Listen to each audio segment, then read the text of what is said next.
Hey, Buck, it's Moose and Maggie here in New York. How you doing? How's everybody doing? Hello, Maggie. It's great to What's talk going with on, you. Buck? Thanks so much for doing this today.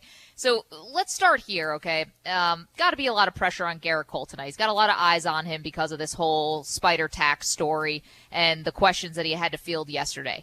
If you're his manager, do you say something to him before the game? Do you try to have a conversation, maybe try to take some pressure off of him? What's your approach? Now, first of all, if you try not to be as a manager Captain Obvious, especially to a veteran player, and he knows, okay, he knows. But the good thing about tonight is that he controls it. It's not like something's out of his control. He's got the baseball. He's in an environment that he's comfortable in, and that's the 60 feet that he pitches it at. And at the end of the day, he controls it. There shouldn't, especially when you have the skill level he has, he's got a chance. It's like David Cone used to say, when they would boo him, when he very seldomly had a bad start, he goes, listen, it's up to me. I control this to give them something to applaud me about. And I always remember that, the way David used to respond to that. So, I've got my personal feelings about the whole thing. What I'd really like to see tonight is Josh Donaldson go to home plate and hit without batting gloves or pine tar tonight. That would be nice. Right. Do you if think he really that would wants to prove Sure. wants to prove a point, go up there and not be able to grip the bat tonight. Well, do you think Gerrit Cole's going to send a purpose pitch Donaldson's way, Buck? No. The purpose he's going to do is try to get him out. That's the purpose that Gerrit will go out there with, so his team can win the game. Buck, what do you think? What's allowable? Is where this is becoming more and more of the talking point here past couple of days, the presser that Gerrit had yesterday. What pitchers can use, what they can't use in trying to get a better grip on the baseball. Which I think he handled well. But he did at any point didn't want to not be truthful. And sometimes you got to be careful about telling truths that hurt innocent people. So instead of saying something that might be proven to be not be completely truthful, he, let's face it, this all started when guys were having trouble gripping a baseball in April and May when it's cold and the ball's slick. We put this archaic thing, mud on it. Think about it. Still, we're putting that on. The ball's white one night, it's dark the next night, depending on how much they rub the mud into it. It started about pitchers trying to get a grip when it's cold or later in the season. And it's kind of evolved, and they see there's an edge, and anybody doesn't know they knew some of it wasn't going on as being less than truthful. Catchers, are you going to start looking at their gloves? I mean, I remember years ago guys used to hit their shin guard buckle on the way to throw the ball back. It used to be the sticky substance used to be a scuffed baseball. And now if you give a guy a scuffed baseball, he doesn't know what to do with it, which way to hold it to make it go one way or the other. And they don't scuff balls as much because they throw every ball out if it even gets close to the dirt. But I think attacking the problem a little bit, I don't like people talking about problems unless they got possible solutions. I think they need to have a universal pitcher's rag that they put behind the rosin's basically useless for the most part. It's a little archaic too because it can actually get slicker. But especially in cold, just put a universal tar rag back there or pine rag or something that the Player Association, everybody approves. And then if a pitcher's caught with anything, you got him. It's tough on the umpires because there's many times in my career I know the other guy's got something and my guy may have something just to make him grip the ball better so nobody gets hit and he knows where it's going. And you don't, there's a kind of a code where you don't touch my guy, I won't touch your guy, and we'll play a baseball game on equal ground. Buck Showalter is our guest. But, Buck, did you notice and have you noticed that there's like this evolution here from going from, trying to just grip the baseball in cold weather to now with TrackMan and these other things where you're trying to get more RPMs because, either you're trying to level the playing field or you're trying to get paid. You're trying to strike guys out. You're trying to, trying to succeed here that it's gone too far. Well, don't get me wrong. I'm not trying to equate this to steroids, but, everybody was talking about the hitters. And what I knew was coming on, the first time it hit me was the pitchers, how quick they were coming back from Tommy John surgeries, how they were coming back and throwing harder. That's when I kind of looked at some of my coaches and go, hey, what's going on here? This was back in the early 90s. I'm going, something's different here. But why the pitchers started? Because it was a competitive thing. They knew the hitters were doing it, and they had to figure out some way to level the playing field. And I think that's what you're seeing. A lot of so-called pitching gurus today are chasing that velocity and not helping a guy necessarily with mechanics and pitch location and pitch sequencing and pitch repertoire. they're all looking for some way to – everybody's chasing the velocity. Personally, I like to see them all go back to a mandatory 12-man pitching staff. It would help the Yankees. It would help the better pitching staffs. Everybody would have to then go get something they used to call a staff saver or a long reliever, which nobody has anymore. They just gave them more pitchers on the pitching staff. Go back to 12, and we'll see how good the GMs and the managers and the pitching coaches are. They'll get separated. It'll be a skill to manage your pitching staff and your bullpen instead of just go get 2 more guys. Buck, you think the Yankees are concerned at all that Cole's evolution as a starter in Houston and the uptick in strikeouts is kind of correlated with his use of spider tech? Well, let's give the Yankees. First of all, Gerrit Cole's a good pitcher, regardless if that's something that's helped him. He's got a good arm. He's got a great feel for pitching. He's got secondary pitches. He's going to be fine. He's going to be competitive regardless. But believe me, it's not like the Yankees didn't do their homework on all the people they acquire. They know all the possibilities, and there's a risk factor in everything. It starts with injury, and I think in the whole scheme of things, if they had it do over again, I think they'd still stay just what they're doing. And, the proof will always be in the pudding. We'll see how it evolves. But I like Gerrit Cole with his chances to go out there and control what he can control. And he's got good stuff. He's got a great feel for pitching. No doubt about it. Buck Showalter is our guest, and there's going to be a lot of eyes on that game tonight for sure with Gerrit Cole on the mound in Minnesota. They win last night, Buck. They snapped the 4-game losing streak, so everyone can exhale a little bit. But before that, listen, when the team's not playing well, when things are a little sloppy, the base running, some errors, things like that, you know more than anybody. The Sharks start to circle a little bit around the manager, and, there are some questions now about Aaron Boone. What would you say to Boone, to try to navigate this time where his team just really isn't playing like we're used to seeing the Yankees and this team play? Well, believe me, Aaron knows that, especially New York's a very accountable place, but he takes on that challenge every day.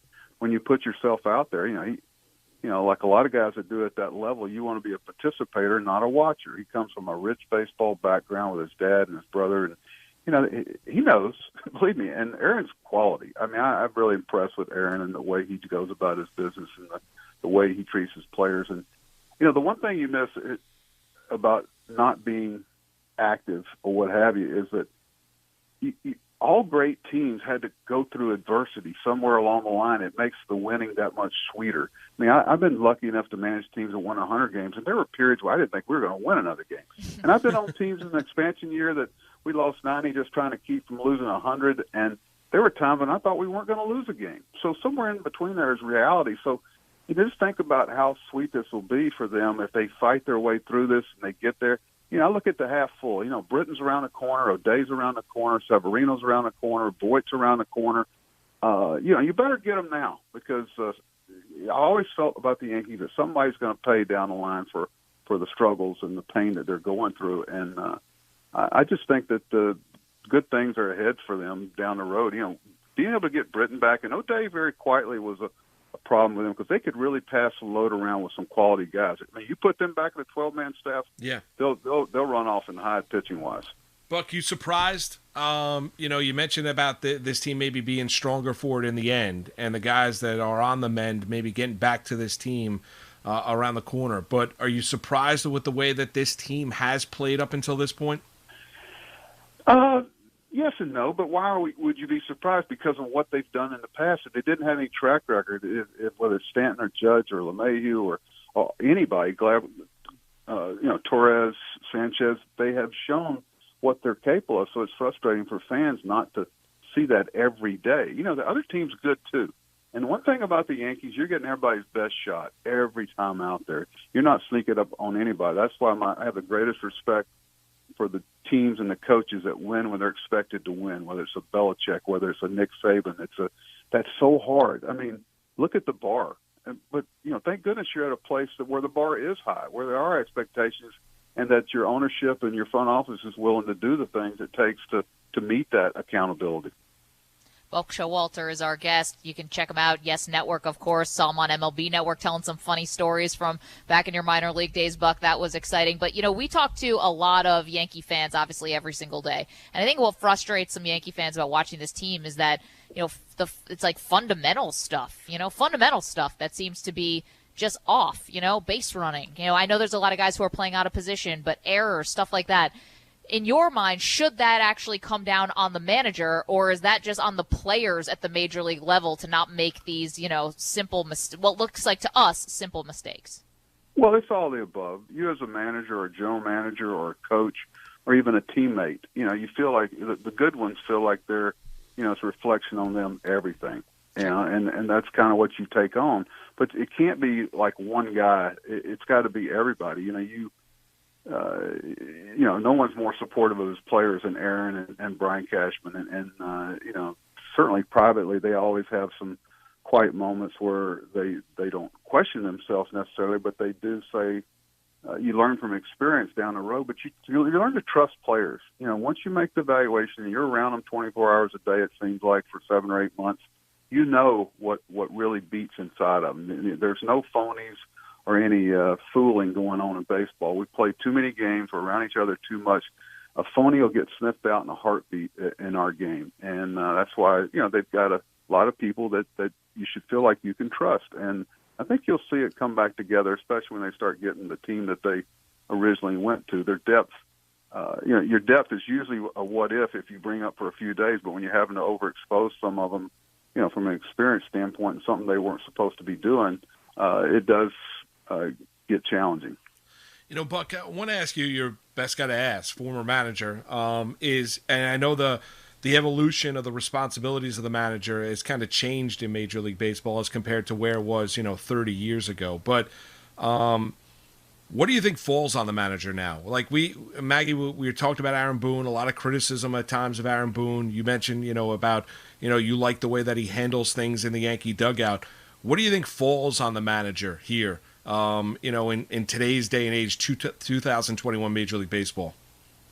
Well, the good ones like Aaron, they feel like everything. They don't say, well, they don't push blame somewhere else.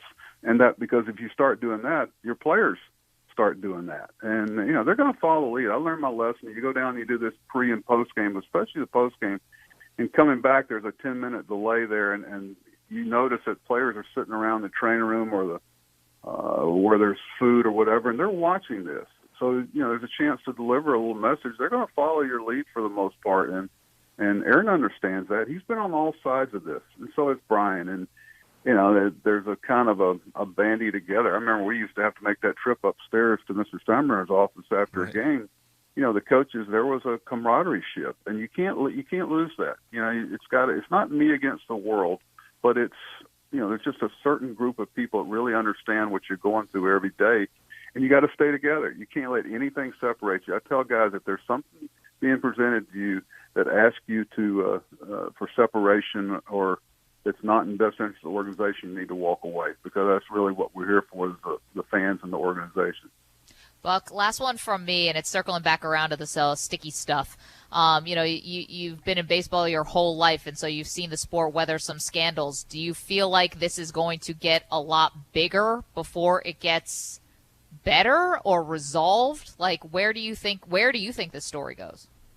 Well, I think hopefully we'll continue to tackle the root of the problem, which is the ability to grip the baseball. Now, what's happened is some of these gurus that are trying to reinvent pitching, chasing velocity, and there's some really great pitching coaches out there, believe me, and some great people off the field that help pitchers with video or whatever. But, they're all trying to carve out some niche. I think getting back to the purity of the game, some guile, some sink, some breaking balls behind the count, knowing repertoire, knowing sequencing, and all the things that go into be a quality pitcher. You watch guys evolve as their stuff goes down. Maddox used to throw 94, 95. I remember David Cone evolving as a pitcher. Yeah. Andy Pettit. All these guys, Jimmy Key, they didn't possess what they once had, and as their stuff went down, their knowledge of pitching went up. And if these guys are completely depending on stuff to get people out, they're going to have a short career. But can they also stop messing with the baseball too?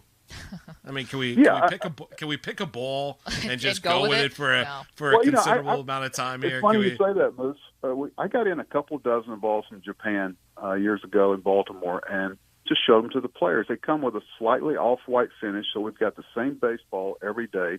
It's got a slight tacky finish. And, it's the way they come through there. MLB controls that. So hopefully, it's something they've looked at. And I was on the competition committee. What I found out, all the things that we talk about and throw out there, which they're accountable for, they've already looked at. They're 2 or 3 years. They go, no kidding, Buck, we've been looking at that for 2 or 3 years. They're looking for every possible way to maybe improve the game, but they have to go through a lot of trials and tests, and they have to get it approved by the Players Union, which has been a real challenge. We'll see what happens and if this becomes an issue of contention in the next CBA agreement. And yeah, Buck, you mentioned it just quickly before about the mud on the baseball. I had never known about that until I read a story recently in The Athletic about a secret location in Delaware where they get the mud from this one family, and that was used. But then when Rawlings, I think, took over, they stopped doing it.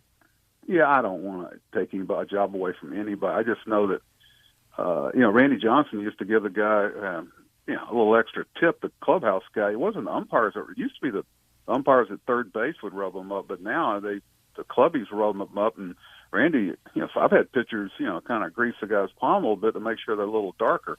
And nobody's going to complain about Randy Johnson throwing a dark ball and get into the batter's box and take your life in your hands. So, and take a look at the ball sometime. I see them when they come through at different places. They're kind of a different tint. But, they do have a standard. They've got a baseball. They want them to look like this before they leave the clubhouse. They do look at this. And the good umpiring crews, which there's a lot of, make sure the balls is consistent. So don't take me wrong there. I think it is something they're aware of, and they're trying to make it uniform colors. Oh, well, Buck, we appreciate the time. We love watching on MLB Network. Always great chatting, talk a little baseball with you, and we'll chat again soon.